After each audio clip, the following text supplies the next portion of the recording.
Hi ಎಲ್ರಿಗೂ ನಮಸ್ಕಾರ. ನಾನು ನಿಮ್ಮ ಅಭಿಷೇಕ್ ಪುಟ್ಟಪ್ಪ ಮಾತಾಡ್ತಿದ್ದೀನಿ. ಇವತ್ತಿನ ವಿಷಯ ಏನಪ್ಪ ಅಂದರೆ, ನಮ್ಮದೊಂದು ಕುರಿ ಫಾರ್ಮ್ ಇದೆ, ಅದು ನಿಮಗೆ ತೋರಿಸೋಣ ಅಂತ.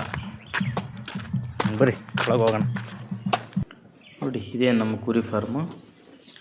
ಎಲ್ಲ ಕುರಿಗಳು ಮಲ್ಕೊಂಡಿದ್ದಾವೆ. ಏನು ಕೆಲಸ ಇಲ್ಲ. ಚೆನ್ನಾಗಿ ಮೇವು ತಿನ್ನೋದು, ಮನಿಕೊಳ್ಳೋದು. ನೋಡಿ, 11 ಗಂಟೆಗೆ ಮೇವು ಹಾಕಿರೋದು. ಎಲ್ಲ ಮೇವನ್ನು ತಿಂದ್ಬಿಟ್ಟು ನೀರು ಕುಡಿದ್ಬಿಟ್ಟು ಆರಾಮಾಗಿ ಮನಿಕೊಂಡಿದ್ದಾವೆ. ನೋಡಿ, ಏನು ಕೆಲಸ ಇಲ್ಲ ಇವಕ್ಕೆ. ಆರಾಮಾಗಿ ತಿನ್ನೋದು, ಮನಿಕೊಳ್ಳೋದು. ನೋಡಿ ಎಷ್ಟು ಚೆನ್ನಾಗಿ ಮಿಲ್ಕ್ ಹಾಕ್ತೀವಿ. ನೋಡಿ, ನಾವು ಬೆಳಿಗ್ಗೆ 6:30 ಕೈ ತಿಂಡಿ ಕೊಡ್ತೀವಿ. 6:30 ಕೈ ತಿಂಡಿ ಕೊಟ್ಟು 10 ಗಂಟೆ ಅಷ್ಟೊತ್ತಿಗೆ ಮಿಲ್ಕ್ ಹಾಕಿ ಮಲ್ಕೊಂಡಿರ್ತವೆ. 10 ಗಂಟೆ ಒಂದು ಸತಿ ಮೇವು ಹಾಕ್ಬಿಡ್ತೀವಿ. 10 ಗಂಟೆ ಮೇವು ಹಾಕಿ ನೀರು ಹಾಕ್ಬಿಟ್ಬಿಟ್ರೆ ಮತ್ತೆ 11 ಗಂಟೆಗೆ ಒಂದು ಸತಿ ಮೇವು ಹಾಕಿ ಬಿಟ್ಬಿಡ್ತೀವಿ ಅಷ್ಟೇ. ನನ್ನ ತಮ್ಮ ಹೆಂಗೆ ಓಡಿಸ್ತಾ ಇದ್ದಾನೆ, ಎಲ್ಲ ಮಲಿಕೊಂಡಿದ್ದಾನೆಲ್ಲ ಎಬ್ಬಿಸ್ತಾನೆ. ಈಗ 5 ಗಂಟೆ ಆಗ್ತಾ ಬಂತು. ಈಗ ಫೀಡ್ ಹಾಕೋ ಟೈಮ್ ನಮಗೆ ಇವಾಗ. ಅದಕ್ಕೋಸ್ಕರ ನನ್ನ ತಮ್ಮ ಎಲ್ಲ ಕ್ಲೀನ್ ಮಾಡಬೇಕಲ್ವ, ಅದಕ್ಕೆ ಮಲಿಕೊಂಡಿರೋನೆಲ್ಲ ಎಬ್ಬಿಸ್ತಾ ಇದ್ದಾನೆ. ನೋಡಿ ಹೆಂಗಿದೆ, ನೋಡಿ ಮರಿಗಳು ಎಷ್ಟು ಚೆನ್ನಾಗಿದೆ. ಉದ್ದ ಪೀಸ ನೈಸ್ ಮರಿಗಳು. ಕೆಲವೊಂದು ನಟಿ ಮರಿಗಳು ಇದ್ದಾವೆ, ಕರಿ ಮರಿಗಳಿದ್ದಾವೆ, ಜಾತಿ ಮರಿಗಳಿದ್ದಾವೆ, ಉದ್ದ ಬೀಸ ನೈಸ್ ಮರಿಗಳಿವೆ. ನೋಡಿ, ಈ ಕೆಂಗುರಿ ಏನಂತಂದರೆ ಒಳ್ಳೆ ಗ್ರೋತು ಚೆನ್ನಾಗಿ ಬರ್ತವೆ. ಸೂಪರಾಗಿ ಫಾಸ್ಟ್ ಗ್ರೋತಿಂಗ್ ಇರುತ್ತೆ. ನೋಡಿ,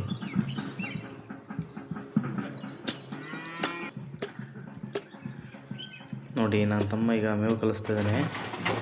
ನೋಡಿ ಹೆಂಗೆ ಆಡ್ತೀವಿ ನೋಡಿ ಇವು ತಿನ್ನಲಿಕ್ಕೆ. ಇಷ್ಟು ಏನಂತಂದರೆ ಇವಕ್ಕೆ ಕೈ ತಿಂಡಿ ಕೊಡೋದ್ರಿಂದ ಬೇಗ ಗ್ರೋತ್ ಆಗುತ್ತೆ. ಅವಕ್ಕೆ ಒಂಥರ ಕೈ ತಿಂಡಿ ಅಂತಂದರೆ ಅವಕ್ಕೊಂಥರ ಮುಷ್ಟಾನ್ನ ಅಂದರೆ ಏನು ಹೇಳ್ತಾರೆ, ಬಿಸ್ತಾರ ಮುದ್ದೆ ಥರ ನಮ್ಮ ನಾಟಿ ಥರ ಹೇಳ್ಬೇಕಂದ್ರೆ ಚೆನ್ನಾಗಿ ಗ್ರೋತ್ ಬರ್ತೀವಿ ನಾವು ಕೊಡೋ ಕೈ ತಿಂಡಿಗೆ.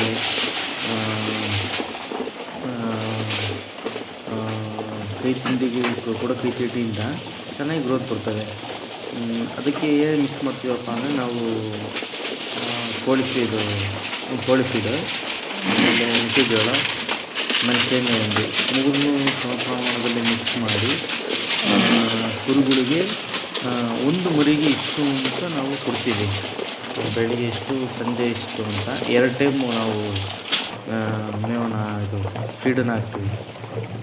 ನೋಡಿ ಎಷ್ಟು ಇಷ್ಟಪಟ್ಟು ತಿಂತವೆ ಅಂದರೆ ಕುರಿಗಳು. ಚೆನ್ನಾಗಿ ತಿಂತವೆ, ಚೆನ್ನಾಗಿ ತಿಂದು ಚೆನ್ನಾಗಿ ಗ್ರೋತ್ ಕೊಡ್ತವೆ. ನೋಡಿ, ವ್ಯಾಕ್ಸಿನೇಷನ್ ಎಲ್ಲ ಆಗಿದೆ, ಚೆನ್ನಾಗಿದೆ ಮರಿಗಳು. ಏನೇನಾದರೂ ಮೂಕು ಪ್ರಾಣಿಗಳಿಗೆ ಏನಾದ್ರು ಒಂದು ಹಾಕೋದು, ತಿನ್ನಿಸೋದು ಅಂದರೆ ನನಗೆ ತುಂಬ ಇಷ್ಟ. ನೋಡಿ ಚೆನ್ನಾಗಿದ್ದಾವೆ ಮರಿಗಳು. ಇವನ್ನ ನಾವು ಕೂಕದಪಳ್ಳಿಯಿಂದ ತಂದಿದ್ದೀವಿ. ನೋಡಿ, ಕೂಕದಪಳ್ಳಿ ವಿಜಯನಗರ ಡಿಸ್ಟಿಕ್ ತಾಲೂಕು ಹತ್ರ ತಂದಿರೋದು. ನಾವು ಅಲ್ಲಿಂದ ತಂದಿರೋದು, ಕೂಕದಪಳ್ಳಿಯಿಂದ. ಪ್ರತಿ ಬಾರಿನೂ ಕೂಕದಪಳ್ಳಿಯಿಂದನೇ ತರೋದು. ಈ ಸರ್ತಿ ಅಲ್ಲಿಂದ ತಂದಿದ್ವಿ. ಚೆನ್ನಾಗಿದೆ ಮರಿ, ಒಂದೇ ಲಾರಿ ಮರಿ ತಗೊಂಡಿದ್ವಿ ನಾವು. ಹೇಗೆ ತಿಂದಿದ್ದೀವಿ ನೋಡಿ, ಎಷ್ಟು ಚೆನ್ನಾಗಿದೆ ನೋಡಿ, ಹೇಗೆ ತಿಂತಾ ಇದ್ದಾವೆ. ಚೆನ್ನಾಗಿದೆ ಮರಿಗಳು. ಒಂದು ಸ್ವಲ್ಪನೂ ಬಿಡಲ್ಲ ಇವು, ನೀವು ಎಷ್ಟನ್ನು ಹಾಕಿ ತಿಂದು ಖಾಲಿ ಮಾಡ್ತೇವೆ. ಬಟ್ ನಾವೇನಕ್ಕೆ ಒಂದು ಲಿಮಿಟಲ್ಲಿ ಕೊಡಬೇಕು ಅಂದರೆ ಮರಿಗಳಿಗೆ ಹೊಟ್ಟೆ ಉಬ್ಬರ ಬರೋದು, ಅವಕ್ಕೆ ಹೊಟ್ಟೆ ಒಳಗಡೆ ಪ್ರಾಬ್ಲಮ್ ಆಗೋದು ಆ ಥರ ಆಗಿಬಿಡುತ್ತೆ. ಅದಕ್ಕೋಸ್ಕರ ನಾವು ಒಂದು ಮರಿಗೆ ಇಷ್ಟೇ ಕೊಡಬೇಕು ಅಂತ ತಿಳ್ಕೋಬೇಕು ಫಸ್ಟ್. ಮರಿಗಳ ಬಗ್ಗೆ ಒಂದು 3 ತಿಂಗಳ ಮರಿಗೆ ಇಷ್ಟು ಕೊಡಬೇಕು, 2 ತಿಂಗಳ ಮರಿಗೆ ಇಷ್ಟು ಕೊಡಬೇಕು, ಒಂದು ಟೈಮಿಗೆ 1 ತಿಂಗಳ ಮರಿಗೆ ಇಷ್ಟು ಕೊಡಬೇಕು ಅಂತ ಒಂದು ಮೆಜರ್ಮೆಂಟ್ ಇಟ್ಕೊಂಡು ನಾವು ಮರಿಗಳಿಗೆ ಫೀಡನ್ನು ಹಾಕ್ಬೇಕು. ಆವಾಗ ಅವು ಹೆಲ್ತು ಚೆನ್ನಾಗಿರುತ್ತೆ, ಆಮೇಲೆ ಗ್ರೋತಿಂಗು ಚೆನ್ನಾಗಿ ಬರುತ್ತೆ. ನಾವು ಬೇಗ ಗ್ರೋತ್ ಬರಲಿ ಅಂತ ಸಿಕ್ಕಾಪಟ್ಟೆ ಹಾಕೋಂಗೂ ಇಲ್ಲ. ನಾವು ಇವಾಗ ಪ್ರೆಸೆಂಟು ನಾವು ಮರಿ ತಂದು 1 ತಿಂಗಳಾಗಿದೆ.